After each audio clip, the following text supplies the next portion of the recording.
আপনারা সবাই কেমন আছেন? আশা করি আল্লাহর অশেষ রহমতে খুব ভালো আছেন। আমিও আলহামদুলিল্লাহ ভালো আছি। তো আজকের রেসিপি ঈদ স্পেশাল বাটি ঝিকমিক পিঠা। তো বাটি ঝিকমিক পিঠাটা একেবারে সহজভাবে কিভাবে আপনারা বানাবেন সেটা আমি শেয়ার করব। এই বাটি ঝিকমিক পিঠা বানানোর জন্য এখানে আমি 1.5 কাপ দোকানের কিনা চালের গুঁড়া নিয়ে নিছি, আর 1/2 কাপ নিলাম ময়দা। ময়দাটা দিতে চেষ্টা করবেন, তাহলে পিঠাটা খুব সুন্দর হবে। আর দিব এখন স্বাদ মতো লবণ। আর এই পিঠা রেসিপি কিন্তু গ্রাম বাংলার ঐতিহ্য একটা পিঠা। ঈদ আসলেই আমাদের নানি দাদিরা এই পিঠা নিয়ে ব্যস্ত হয়ে যেত। আর আমরা এখন কি করি, শুধু খালি চিকেন, গরু, খাসি কিভাবে রান্না করব, কিভাবে বিরিয়ানি রান্না করব, কিভাবে তেহারি রান্না করব সেটা নিয়ে ব্যস্ত থাকি, তাই না? তো আজকে আমি সেই ঐতিহ্যবাহী পিঠাটাই আপনাদের সাথে শেয়ার করব। আর যদি একটু ভালো লাগে তাহলে অবশ্যই এই ঈদে আপনারাও ট্রাই করবেন। তো মিশানো হয়ে গেল। এখন এখানে একেবারে গরম ধোয়া ওঠা পানি আমি অল্প একটু দিয়ে দিব, দিয়ে একটু মিশাই নিব। আর আজকের এই পিঠাটা একেবারে সহজভাবে বানানোটা আমি আপনাদের সাথে শেয়ার করব। প্রথমে আমি গরম পানিতে একটু গুলে নিলাম, এখন আমি দিব ঠান্ডা পানি। এই যে এখন কিন্তু একেবারে ঠান্ডা পানিটা দিয়ে দিলাম। এটা দেওয়ার কারণ হলো পিঠাটা একেবারে সফট হবে। এই যে এখন আমি এই ঝিকমিক পিঠা গোলাটা রেডি করে নেব। এই গোলাটাকে আমি হ্যান্ড উইক্স দিয়ে গোলাই নিব, তাহলে একটুও লাম্পস থাকবে না। লাম্পস থাকলে কিন্তু পিঠাটা বানানো যাবে না।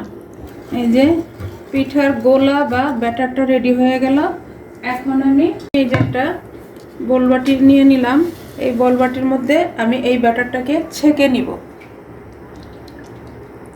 একটু একটু যদি লাম্পস থাকে সেটা আর আমার পিঠার ব্যাটারে থাকবে না। এই যে ব্যাটারটা হয়ে গেল, এখন এই যে ঢেলে নিতেছি। আমি সাদা বানাবো আর কিছু হলুদ বানাবো। এই যে আপনারা যে যে কালারটা পছন্দ করেন সেটা দিয়ে নিতে পারেন। আর আমার আজকের রেসিপিটা 2 দিন আমার শ্যুট করতে হবে। এখন আমি বানাবো, তারপর শুকাবো, তারপর ভাজবো। তো প্লিজ তারপরেও আমার ভাই বোনেরা কেন আমার ভিডিওগুলো দেখেন না? অনেক কষ্ট হয় কিন্তু আমাদের, যারা আমরা এই রেসিপি মানে শেয়ার করি বা দেখাই, তাদের কিন্তু অনেক কষ্ট হয় রোজা রেখে রান্নাগুলা করার জন্য। এই যে এখন হলুদ কালারটা দেওয়ার জন্য 1 পিঞ্চ হলুদ ফুড কালার দিয়ে দিলাম। এই যে এখন আমি এই যে একটা সসের বোতল নিয়ে নিলাম। এখন এখানে আমি আমার এই ব্যাটারটা ঢেলে দিব। বিসমিল্লাহির রহমানির রহিম। আমার বাটি ঝিকমিক পিঠা বানানোর জন্য আমি একটা ফ্রাই প্যান বসাই দিছি। এখন সামান্য একটু তেল দিয়ে দিব। এই যে দিয়ে দিলাম। এখন টিস্যু দিয়ে একটু ব্রাশ করে দিব।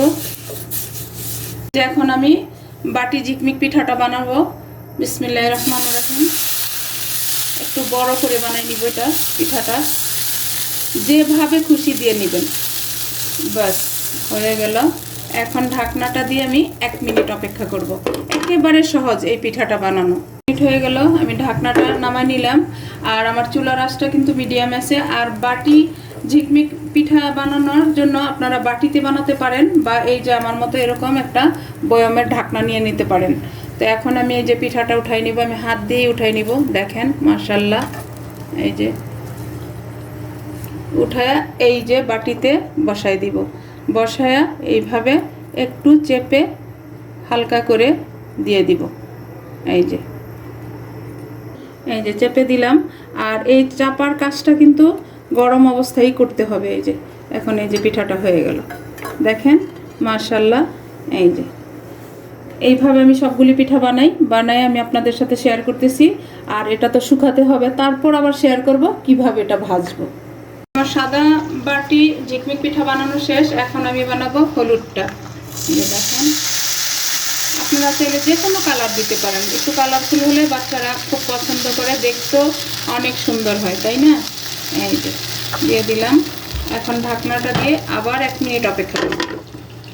এই যে 1 মিনিট হয়ে গেল। এই যে আমি কিন্তু সবগুলি পিঠা এইভাবে হাতেই উঠাই নিলাম। এই যে দেখেন, এখন এই যে আমি বয়মের ঢাকনাটাতে দিয়ে দিব, দিয়ে জাস্ট এভাবে চেপে দিব। একেবারে সহজ না পিঠাগুলা বানানো, দেখেন। আর খাইতে তো এত টেস্টি, যারা খাইছেন তারা তো জানেন। তো প্লিজ যারা না খাইছেন একবার হলো আমার এই রেসিপিটা ফলো করে বানায় দেখতে পারেন। এখন এই যে নিয়ে নিলাম, এই যে দেখেন। তো এইভাবে হলুদগুলোও বানাই আমি শেয়ার করতেছি। দেখেন মাশাল্লাহ হয়ে গেল আমার বানানো বাটি ঝিকমিক পিঠা ঈদ স্পেশাল। তো এখন আমি আবার কালকে আমার পিঠাগুলো শুকানোর পরে আবার আমি আপনাদের সামনে আসতেছি। এই যে দেখেন মাশাল্লাহ মাশাল্লাহ একদিনেই কিন্তু ঈদ স্পেশাল বাটি ঝিকমিক পিঠাগুলো শুকিয়ে গেছে, একেবারে মুচমুচে হয়ে গেছে। এখন আমি এটাকে ভেজে নিব। এখন বাটি ঝিকমিক পিঠা বানানোর জন্য একটা ফ্রাই প্যানে আমি তেলটা গরম বসাই দিছি। চুলার আঁচটা মিডিয়াম আছে, তেলটা আমার গরম হয়ে গেছে। এখন আমি এই যে পিঠাটা ভাজা শুরু করব। বিসমিল্লাহির রহমানির রহিম। দেখেন মাশাল্লাহ মাশাল্লাহ। এখন উল্টাই দিব। দেখেন মাশাল্লাহ হয়ে গেল আমার ঈদ স্পেশাল বাটি ঝিকমিক পিঠা। এই যে সাদাটা এখন দিয়ে দিলাম, দেখেন মাশাল্লাহ ফুলে একেবারে টইটম্বুর। আর তেলটা একটু বেশি গরম হয়েছে, যার কারণে একটু লাল হয়ে গেছে। কোনো সমস্যা নেই, খেতে কিন্তু অনেক টেস্টি হয়। তো এখন আমি সবগুলি ভাজবো, ভেজে তারপর আমি আপনাদের সাথে শেয়ার করতেছি। দেখেন হয়ে গেল আমার ঈদ স্পেশাল নানি দাদিদের সেই গ্রাম বাংলার ঐতিহ্যবাহী পিঠা বাটি ঝিকমিক পিঠা। মাশাল্লাহ মাশাল্লাহ দেখতে যেমন সুন্দর হয়েছে, খাইতেও তেমনি টেস্টি হবে, একেবারে মুচমুচে। চাইলে কেউ যদি চান এমনিতে খেতে পারেন, আবার কেউ চাইলে আমার মতো এরকম একটু চিনি ছিটায় উপর দিয়ে দিতে পারেন। এই যে আমার বাসায় আমার ছেলে মেয়েরা চিনি দিলে একটু পছন্দ করে, তো আপনারাও চাইলে দিয়ে নিতে পারেন। এই যে দেখেন আর একেবারে মুচমুচে হয়েছে পিঠাগুলা। আমি একটা পিঠা আপনাদের সাথে ভেঙে শেয়ার করি। দেখেন মাশাল্লাহ, প্রবাসে বসে কেন পারবো না আমরা বাংলাদেশি পিঠা খেতে। দেখেন তো একেবারে মুচমুচে, এই যে আর একেবারে ফুলকো।